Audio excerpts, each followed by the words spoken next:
I don't think I've ever met Mark Levin before, ever had a conversation with him before, have I? I don't think so. No. Yeah, I don't think I've ever met the man. But he is going to be on today. You know, I don't understand these radio battles. I really don't. I like radio people. And I love radio. It is my first love. Got into it when I was 13 years old. And I used to be the guy who, you know, when I was back in the 80s and 90s when it was cool to have these rivalries, you'd have these rivalries. But I don't understand them since September 11th. And I have reached out in the past to other hosts and said, hey, any way I can help you, just let me know. But I've never done that universally, and I've never reached out to Mark Levin. But I did about a month ago and said, you know, all rivalries just got to stop. And any way I can help you or any of the other guys in radio, just let me know. Now, he has a book out, and so I want to put my money where my mouth is and have him on because he brings up a lot of really good points in the book, Liberty Amendments, Restoring the American Republic, and I want to make sure that you knew about it from me on this program. So he'll be joining us in hour 3. Mark Levin's going to be on the program in just a few minutes, talking about his new book, The Liberty Amendments, Restoring the American Republic. The good thing about Mark Levin is he hates the Republicans now as much as I hate the Republicans now. So he's got a few problems and a few things on his mind, and he says he has some solutions. We'll talk to him coming up in just a minute. In this last week, we have seen in Texas and in South Carolina, the Constitution being taught in textbooks in ways that you don't even recognize the Constitution anymore. Being taught in ways that make the Second Amendment really only for militias. And if you're trying to stop the quartering of soldiers in your home only at peacetime. It's really amazing what's going on, and it has prompted me this week to say to you, I don't think you are losing your country. I think you've lost your country.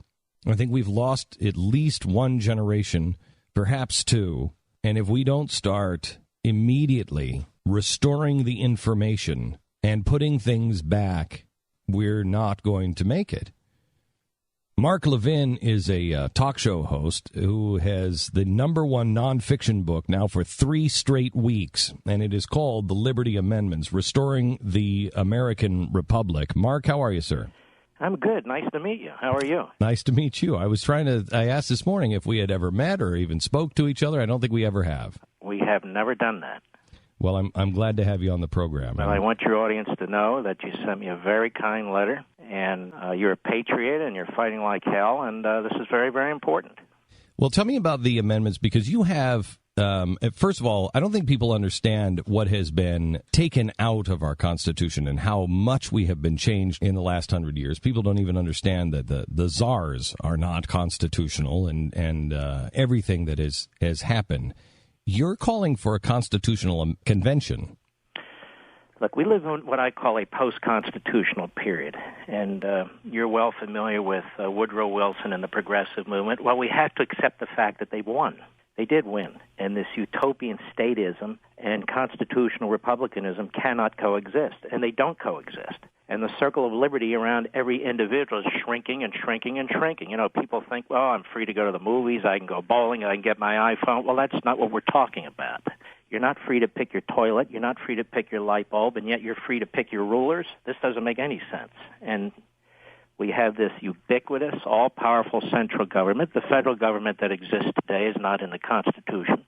So I start with that premise, and I start with the premise that the Supreme Court is constantly rewriting the Constitution, as is the President and Congress and this massive fourth branch of government, this administrative state that's not even in the Constitution.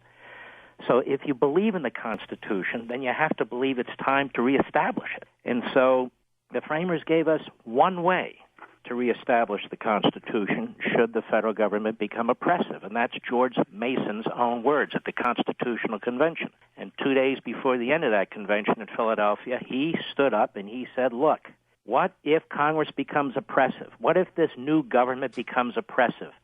Short of violence, what can the people do? Congress is not going to propose amendments to the states to fix itself. And so he insisted that the states have the power to get together and propose amendments to all the states, still requiring 3/4 ratification. And so we can talk about the culture, and you do and I do, and we can talk about aspects like that. But when we're talking about the Constitution, people say, I thought, Levin, you revered the Constitution. Now you want to change it. No, I want to bring it back. And the book has some of my ideas. Okay, hang on just a second. Are you talking about because I have heard people talk about a constitutional convention before, and that is a frightening prospect. You're talking about something entirely different. First of all, the Constitution doesn't talk about a constitutional convention. Article 5 talks about a convention of the states to propose amendments. There can't be a constitutional convention. The language that the framers in Philadelphia wrote was two methods for amending the Constitution. One led by Congress, the other led by the states. Now, either we believe in federalism or we don't. They did. And it's the state legislatures in particular, not the governor, not the courts, the state legislatures. So how many states would we need, and do they all have to show up, or can one state start it and say, this is what we propose we do, and then they try to sell it to other states? That's the way it would work. I mean, they're not going to say, hey, guys, let's have a convention and amend the Constitution.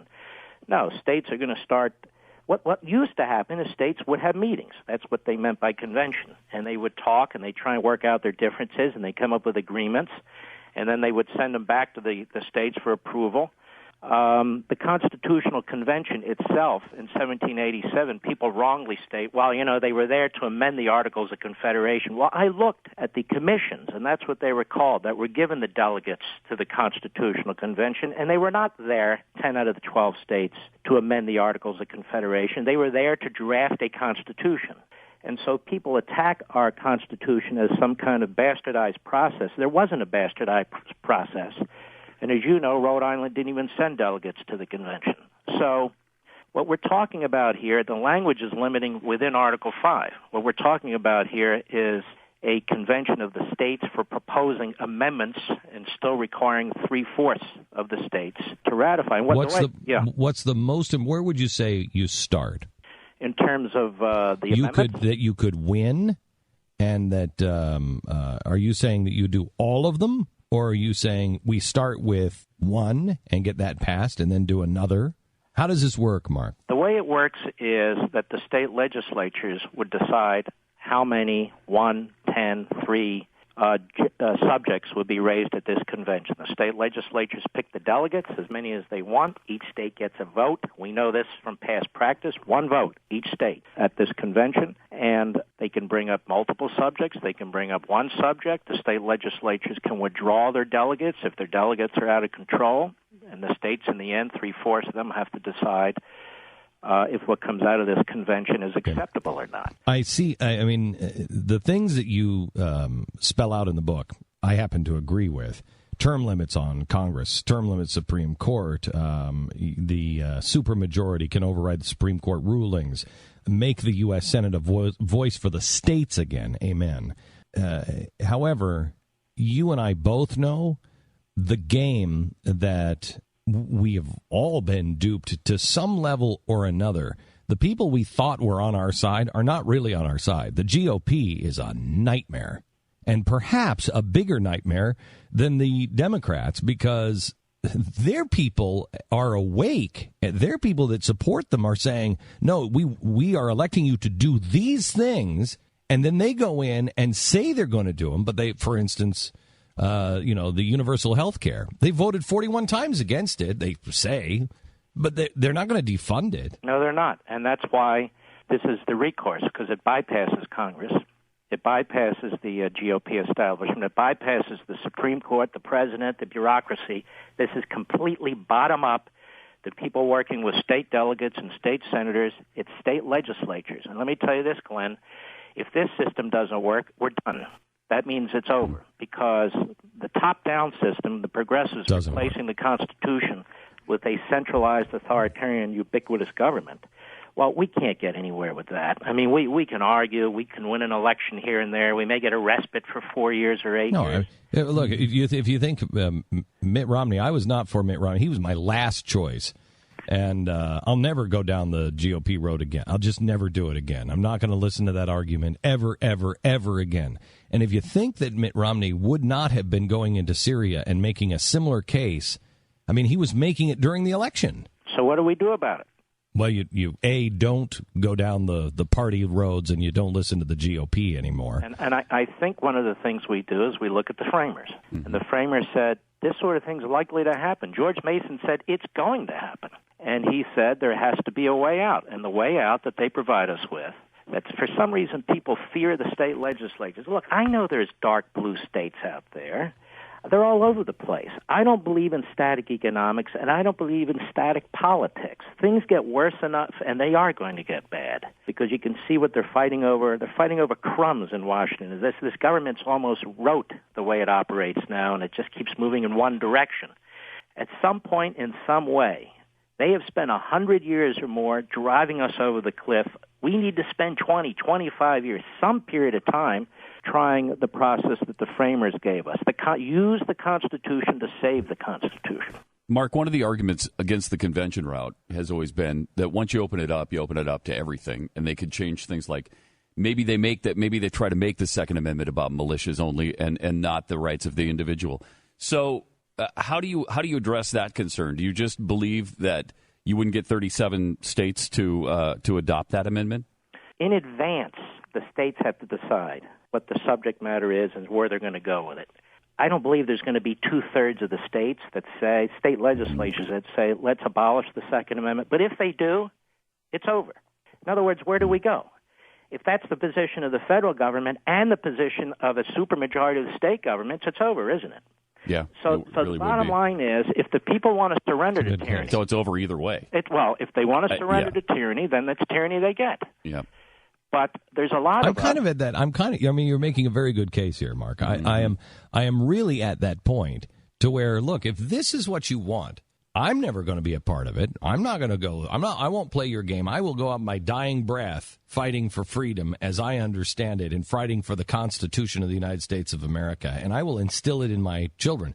But if that's what you want to do, just let's be open and honest about it. If that's what you want, that's what you're voting for, good. Go for it. Take it.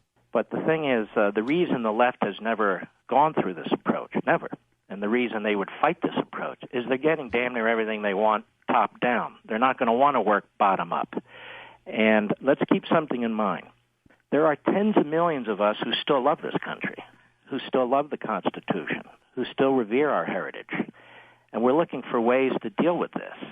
And we can keep beating our heads against the wall. Okay, select more Republicans. Well, we had 6 years of Bush in the House and the Senate, and other than Obama, it was the most profligate, out-of-control period in recent federal history.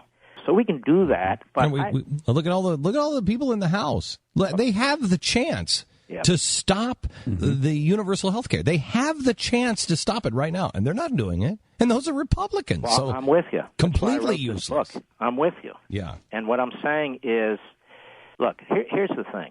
People are imperfect. Our institutions are imperfect. So there's no absolute 100% foolproof system or proposal that can be made. Countries are not guaranteed perpetual existence. They're just not. And so when people say to me, what can we do? What can we do? Well, I rack my brain, and I do what I usually do. I go back and I look at our founding, and I look at our history, and even before then. And the framers, even though they set up this magnificent Constitution, they were concerned that it would be breached. If you don't have people of virtue in these positions, then you have what? You have tyranny. So this is the approach that they left us. I just thought it was time to remind people about it, to make the case for it. I mean, I hear all the myths. I hear, the convention can be hijacked. Hijacked by whom? They're not going to get 3/4 of the states to abolish the Second Amendment. And as I said, if we do, then it's over. Then we're going to look for somewhere else, I guess. But that's not going to happen because the legislatures decide who the delegates are. They can pull them back. And you always can have 13 states stop anything. Stop anything. If we can't find 13 states to stop something, do you know right now, 13 states can't stop the Supreme Court. They can't stop Congress. They can't stop an imperial president. In other words, it's not like we have this magnificent Constitution that's being complied with. We don't. It's not being complied with. So what's the alternative? If somebody else has another plan, I would love to see it. Mark, I have to tell you, there's I think people expect that everybody's going to come up with the answer, and you know, I get people yelling at me all the time. Why are you doing this? Why are you doing that? Well, because I play my role in the play. I don't have all the answers. I have no idea. I'm not a constitutional scholar. I'm not an attorney. I know my role, and my role is to try to affect the culture. That's where I am headed, and that, I think, is an important piece. But we all have to understand that we each play a different role, each of us. And, you know, just like the founders, I mean, I'm always amazed at how Thomas Paine and George Washington got together. And if it wasn't for those two men, each of them coming with their own special talents, the American experiment would have never happened. And yet they die hating each other. And one's an atheist and one reveres God. They couldn't be two more different men than there were there. And you look at Sam Adams and, I mean, all of them. Each of us play a role, and I have to thank you for playing your role. Really, really good case. Really good case. And maybe you're on to the answer, that somebody needs to figure out how to fix Washington, and I certainly don't know how the hell to do it, because it's a mess. Good job. Well, thanks, Glenn. I don't know that I have the answer. I'm just trying to remind people what the framers argued for, and it's certainly worth taking a look, I think. And God bless you and your staff there. Thank you very much. I appreciate it. Mark Levin, the Liberty Amendments, Restoring the American Public. I am so busy reading other books right now on other topics, but I don't know if that wasn't a case to read this book. I don't know what is. Pat and I have been talking about the Constitutional Convention. We've talked about it for years, and Pat said, no. I think there's something to this case, and I think Mark just made that case. It's the Liberty Amendments, Restoring the American Republic, available everywhere books are sold.